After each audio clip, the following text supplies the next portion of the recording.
Welcome to episode number 3 of our Ascribe Podcast. As we have mentioned in every podcast before, we have said that we're going to bring in guests, internal and external, but both Chris and I, we did quite some thinking, and there is no man better suited to be our second guest on the podcast than Charles Bayliss. Charles is one of the founders of Ascribe and has been with Ascribe since it started 25 years ago. And Charles is still working with the company. He is one of the brains behind loads of our products. He is programming. He still gets his hands dirty. And everyone gets a feeling that Charles actually loves what he does, even after such a long time. Very true. So welcome to the podcast, Charles. Do you want to add anything?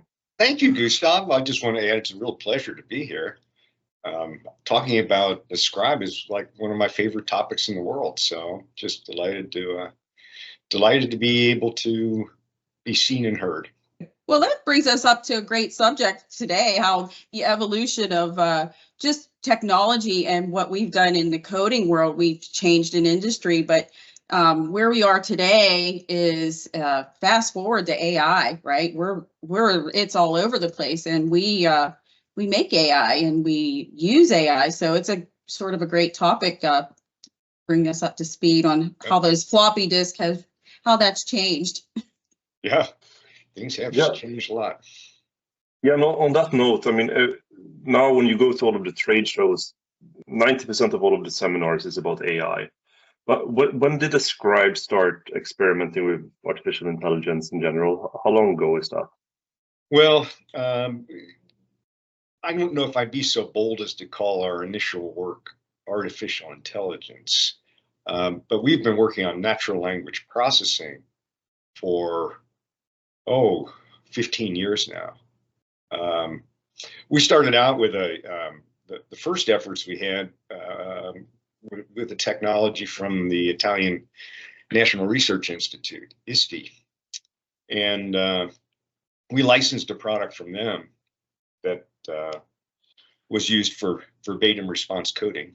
We started with that, introduced a product based on that, and have since then, if my count is correct, I think we're in our 5th generation, essentially, of natural language processing systems. And in the most recent incarnations, we've adopted the use of the large language models and what is now being called AI, the AI tools. But those have been for us largely an evolution, I would say, rather than a revolution. But they have, it's certain that these tools do a much better job of some of the tasks that we've always had a very difficult time doing. I'll give you a short example. We spent an inordinate amount of time with natural language parsing systems, tree structured data syntax trees, trying to do simple tasks like if the respondent said the food was good, the service not so much. We could very easily, with our original tools, find out that this respondent said the food was good. That part was not difficult. But for years, we battled, how can we tell that this respondent was saying well, actually, I framed a poor example there. Let me give a different example, because that really, the not so much piece, we could get our hands around that all right. Let's say the staff was friendly and helpful. That's a little easier one. We humans can very easily determine that that person said the staff was friendly and that person said the staff was helpful. But we had a really difficult time trying to get those two independent ideas extracted from that verbatim in our original systems, because we had to figure out that the person was saying it was the staff that was helpful and the staff that was friendly, and pulling those two independent concepts out. We had a really difficult time doing it. But it turns out that the large language models are very good at that. we can have the large language model, present that to a large language model, and it can tell us very reliably that this person said two independent concepts. This, the staff was friendly was one concept, the staff was helpful was another concept. So that's really advanced the game.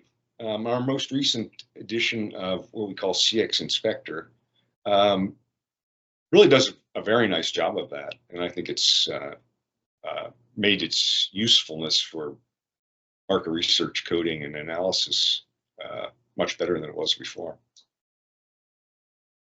Charles, talk a little bit about the models, because we've from my simplistic mind, I hear how we're updating things and the model changing. What does that mean to someone that's in operations, and how that impacts the results that I'm running? So you're updating the model, the engine, on the algorithms, the technology, and what is that?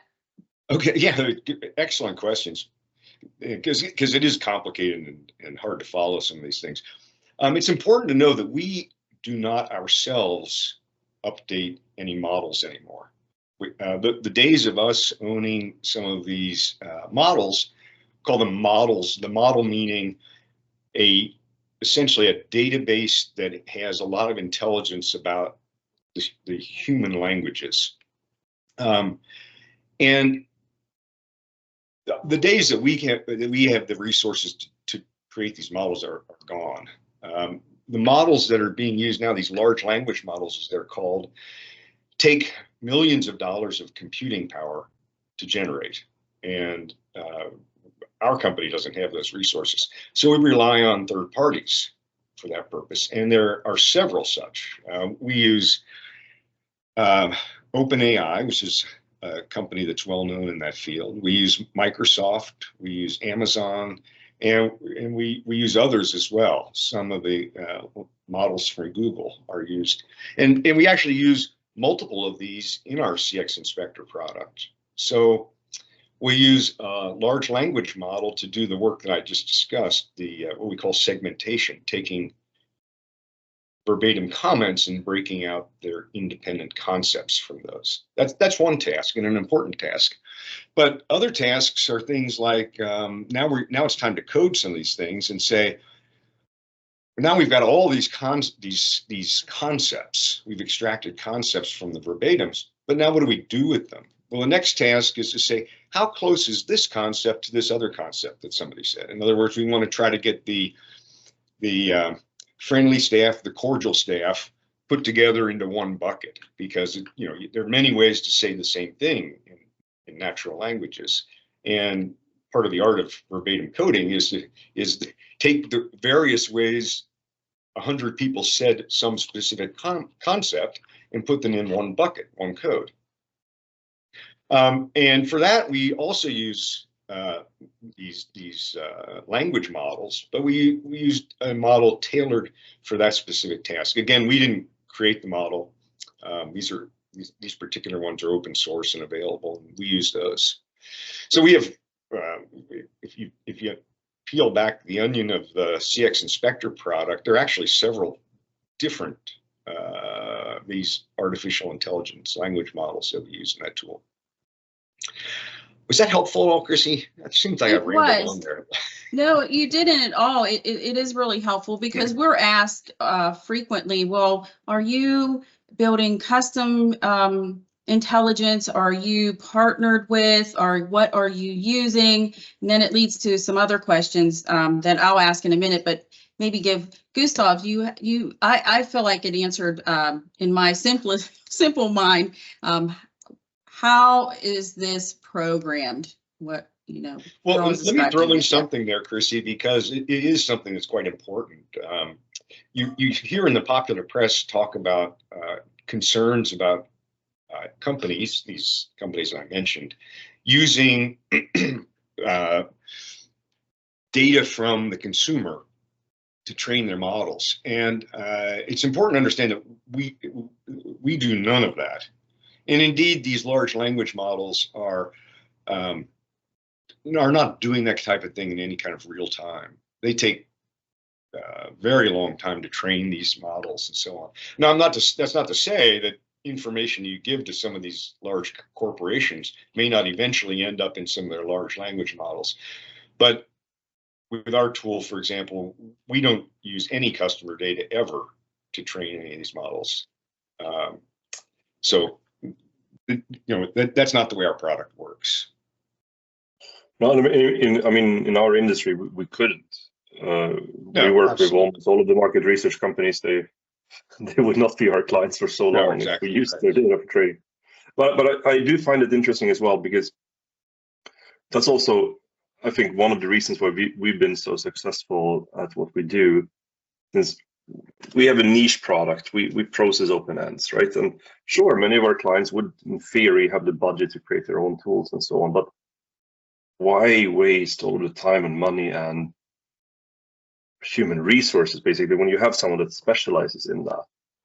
And I mean, I remember this is also one of the things that I love most with my job, is that whenever we develop new things, they give it to people that actually use it to test it, which would be, in this case, Chrissy and myself, and quite a few more. And I mean, when we launched AI Coder, which is now, we use the same technology in CX Inspector as well, there were a few things that we noticed, like, how can we know that the AI has tagged the whole response? And that led to, right now we have a new code called uncoded segments, so that people, the supervisors that are still needed, we need everyone to know this, humans are still needed. You only have to go through the uncoded segments because the AI has touched the rest. We highlight it nicely so that you don't have to read the whole response. There are the same also, like when we just launched AI Coder, or the technology using CX Inspector, shortly after that, ChatGPT came out. And I mean, I was definitely one of the most worried people, like, whoa, have we created something that you can now upload for free somewhere else? But turned out you couldn't do what we do with open-ended comments, but we found a way to leverage that technology for the segmentation, for instance, without using it for training purposes. So we are very agile and quick at adapting and finding uses for these technologies. And I mean, favorite example still, we have so much technology in our phones, and so we sit and watch cat videos. No one would have anticipated that 10 years ago, but here we are, and we find these small niches that we can use to our advantage. That's true.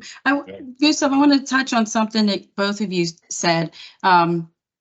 We are constantly developing it. We're always updating the systems. We're on top of, I mean, the speed at which these AI is progressing is unbelievable. I hear that from the dev team all the time. And it just, why try to develop something internally when you have a system available right here? Our developers are the top of the notch team they're constantly updating these things. I work here and sometimes can't keep up with, okay, what changed today? And it's always advancing forward. I have yet to see it revert back in terms of what it produces. And so, Gustav, that plays on your comment about we find ways where it is useful, and sometimes we have to tweak it a little bit. And we talk about high with AI, which we're going to talk more about. And so it's still advancing, and I think that's important to note that we are always we already changed the coding world years and years ago, and we continue to do things, all things text, right? It's not just coding, it's text, and how we process that, and the usefulness of it with the researchers and even the brand companies. Yeah, and on that note, I mean, the two of you, no offense here, I'm the new guy still, only 5 years with Ascribe. You have 20 plus years. I mean, yes, we sometimes say, and actually, Charles is a very nice person, but it was, I think, last year, Charles, I said, the market research industry changes so slowly. And you disagreed with me wholeheartedly. And you said, no, when they find new technologies, they actually manage to adopt them very quickly. And when you see something every day, let's say you gain weight, you don't see that yourself, but someone you haven't met in 3 months, they see that instantly. And to both of you, like,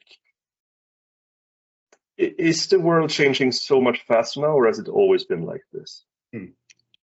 Chrissy, you probably have a lot better perspective on it than I, but I can say that from the, working as a technologist in this field, yes, Gustav, I still think my comment about the market research companies adopting new technology is true. I've watched, it's interesting, the act of verbatim, let me say the art of verbatim coding is one that takes a lot of training. And it's a very subtle science oftentimes. I'm always very impressed with the nuances that a good coder is able to ferret out from a set of data. And every time that we have tried to essentially do that completely in a completely automated way, we've failed. I think I would say, we've never just been able to push the button and get the results because it takes human attention. On the other hand, I think the places we have been successful is making that human coding much more efficient. So when we first introduced Ascribe, we achieved those efficiencies by such things as collaboration, because we went from a product where only one person could work at coding a given survey, say on a desktop computer, to you can collaborate across the world with a coding team and get the work done more rapidly because of just more horsepower on it at a given time. But then we've evolved to helping coders find similar responses. They code something and we say, hey, this one looks pretty similar to what you just coded. Would you like to code that too? Asking, but not telling the coder what to do there. And I think that the same holds true as we get into the CX Inspector product. We can find a lot of information. Given a pile of verbatim comments, we can provide a lot of data to the user, but it's still up to the user to make sense of that in their business context. What does this mean to me? What actions should I take as a result of this information? So we can provide the information faster and try to help organize it, but it's still going to take the human touch to do proper organization, and certainly human touch to do proper interpretation. What do I do now, given all this data that I've got? Mm-hmm. So long answer, sorry, Gustav. You get me going on a topic I enjoy, That's why we wanted you on this podcast. Yes, we don't want yes and no answers. That's right. Gustav, I think your question supports the evolution of not just technology, but of the world or the career of coders. They're more text analysts or text experts now, and you and I have pivoted in this industry, in the coding world. It's a really small part of the research process, but it's a really important part. And we've had to change from paper and pencil days and how we think about processing that data to today with HI. But at the core, at the very basic roots, coding or text analysis is still the same. We're just evolving ourselves in the way in which we're presenting it. It's always faster now, right? That everything's, I need it today, I need it now. So we've had to learn how do we make that work? How do we make this work with a project that went through AI and it didn't quite meet the customer expectations? Okay, can we change this? So that's another, feature of our AI is we have the ability to change data. Some of those tools out there, you can't change it's sort of hard coded. But speaking to what you were saying, I think that this is an evolution of the coder responsibility and careers for them too. Yeah, because I often get the question when I showcase our various AI products, and like, how does it work on longer responses? I was like, better than short. Because as you said, Charles, like these really short responses, like we have our favorite example, I like cats but not dogs. It is super easy for a human to understand. There are two ideas. I like cats, I don't like dogs. But for the AI, these things are so complicated. However, you load a few pages. I had a client a few years ago, they had one response was 126 pages. And like for those things, first of all, there is no human with the patience to read that comment and make sure that everything's done. And the AI, I mean, sometimes I say, oh, this is wrong. Oh, this is so wrong. And then you click and like, whoa, it's actually correct. I would probably not have come up with it myself, but when you read it from a preferred perspective, you realize, oh, it does better with really long and complex ideas, in my opinion. Yeah, it's an interesting insight, Gustav. I think that's probably a result of these large language models. Certainly, they do a far better job than the tools we had 10 years ago, no question. Yeah, we haven't really spoken that much about generative AI today, but we use generative AI also in our products. But I have one study that I always try, and it's about Swedish beer brands.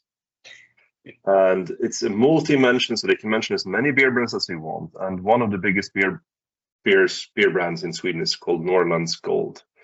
And they've done ads, I think, since the 90s. It's a real northern Swedish man drinking a beer in the forest.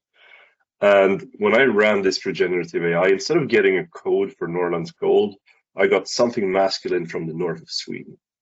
So it was actually, it was too smart for, I mean, it's sort of right, but it was too smart for its own good. And finding the balance when to use what technology is also something that we've done our homeworks on, but that's why I always promote, if it's short answers, give it to people like me and Chrissy, we will plow that through. But you can use AI today too. But the long, complex one that no one wants to do, let the AI do the heavy lift, and then you can double check the work. But that's how I see it. Yeah. Developing in the future. That's exactly right. I think that helps us with capacity too, Goose. Peak seasons and the thousands and thousands of texts coming in, and the deadlines never change, but the work keeps coming in. So I think some of these AI tools have helped us deliver the work without having too much pain on our side. So yeah, I think that's important. Charles, where do you think we're headed? I know we're continuing to evolve our AI tools. I know some dashboards and I don't know, I don't want to call them illustrations, but our deliverables, our results. Where are we headed with our tools in the next year or so? Yeah, great question, Chrissy. Certainly, the data presentation visualizations, these are really important, and we will continue to do this. I don't find them to be, from a technology point of view, all that exciting. As we're not plowing new ground there typically. Although I will say that Serge in particular has come up with some pretty clever visualizations of that are unique, and I think he's done a really good job there. He's gifted in that regard. So we will continue to do that. But I think from the natural language processing perspective, I think that the next big thing will be for the user to be able to ask questions about their data. Could you tell me what the overall opinion is of our health club? Summarize the overall opinion. And then you might say, wait, you might get something back from the tool, and then have a conversation with it. Say, well, is that regionally different, or is it uniform across the United States? And these large language models can give very reasonable answers to those questions. You do have to be careful, because they can also give unreasonable answers to the questions. So those tools are evolving, but humans need to make use of them, certainly. But But what was it that I think it was our friend Ronald Reagan coined the phrase "trust but verify"? I think it's I think it's similar with the AI tools. They can be very helpful, but before you rely on some insight you get from them, it's good to fact check, I think. I agree. I think, Charles, from an operational perspective, and Gustav and I being researchers, the results are exciting to me. I'd like to see the presentation and just the ability to quickly support something that is already in the survey, or find something new that a customer didn't realize would be there. That and the end results, and how we can segment that data by a specific group. That is really fun to play with. I'm speaking from the research perspective. And Serge, you mentioned him. He was a data processor, and I think he was a manager. And so he definitely knows what that looks like, and probably why he gets a little bit more excited. But Gustav, what do you think about that? Yeah, and I do think it's, yes, Charles, you said that we're not breaking any new ground, but still, for a scribe starting to focus on visuals and making those presentation ready, to my knowledge, that's also a bit new for us. Maybe not new for the world, but for us as a company, we've always said, you collect the data. Once the data is collected, we'll take over. We'll make sure that you can process them and then use them in your presentation. But now we're actually stepping into that territory as well.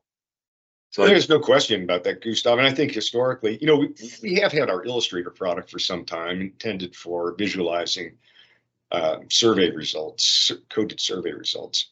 But when our company kind of grew up, it was in the paradigm was always, we get the data from the research company, and we give the data back, the coded data back to their analytics team. And we were not in that. We weren't in that business, and the customers at that time really didn't want us to be in the data visualization business, except for things, crosstabs to help in the coding effort, but not crosstabs to deliver to the customer. But now that customers are able to get, brands, for example, are able to use our tool directly, and without the benefit of a data tabulation team on the back end, we need to have the visualizations in the product. And I think we've adapted over, to fulfill that need, and we'll continue to do so.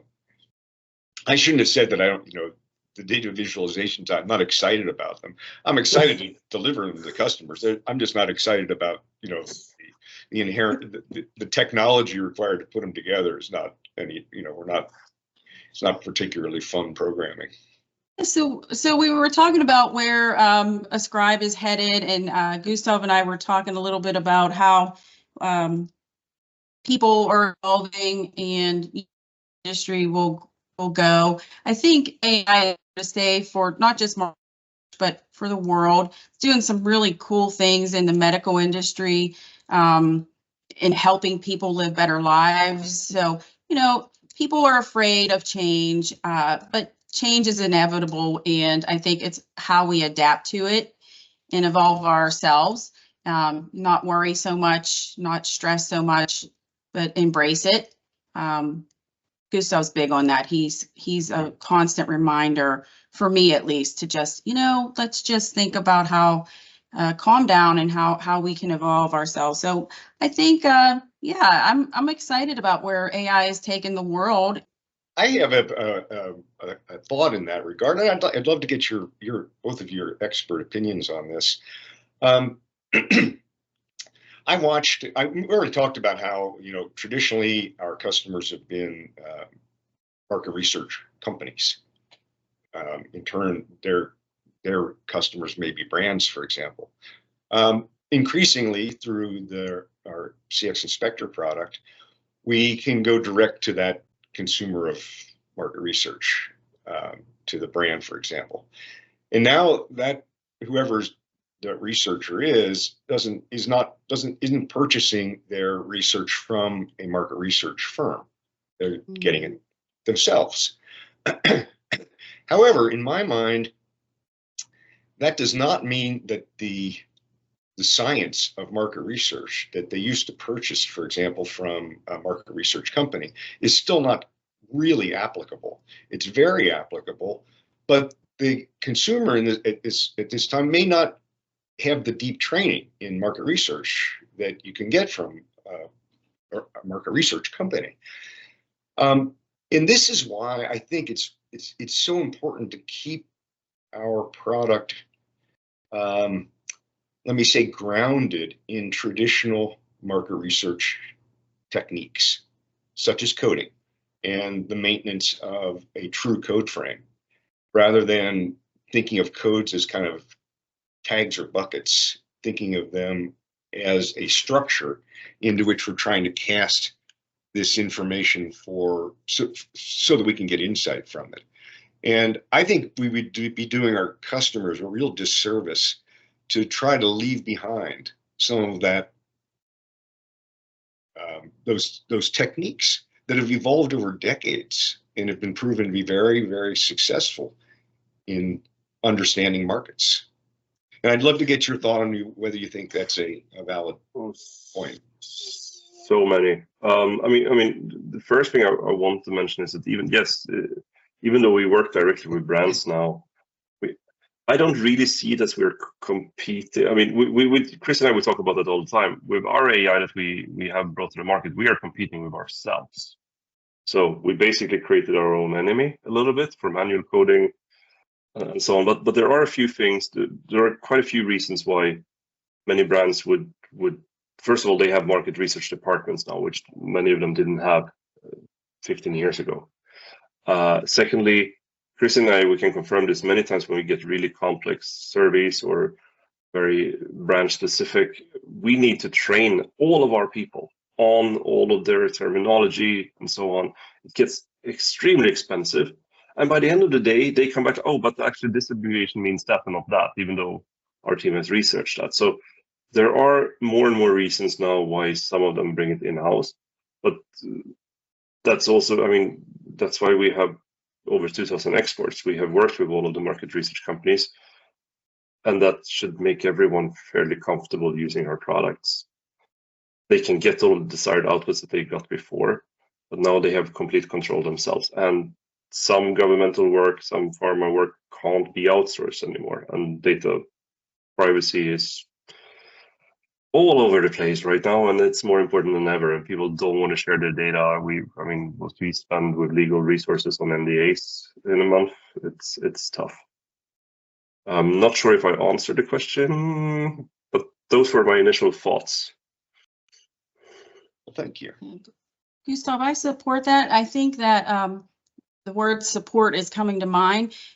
The text part of a research project is helping to support existing data, and that existing data, the metadata, is used to help drive an action, and the open ends certainly help drive an action, especially if it's something new and different that wasn't revealed or expected to be revealed. So I think that to abandon those old techniques would be a disservice to the product and the people that purchase those products or services. That metadata and the analysis and processing of a market research project is extremely important. You need to get it right. Absolutely. Yeah. Yeah. So Charles, it's been a real pleasure having you, and still working beside you every day is just a joy. And of course, Gustav and I, we're partners here, and we will continue to evolve text analytics and how to process in a service. And we're just excited to see where things are headed. So Charles, any food for thought to leave us with? Well, I'll just leave you with this thought. I've been now in the market research, a supplier to the market research industry for 25 years.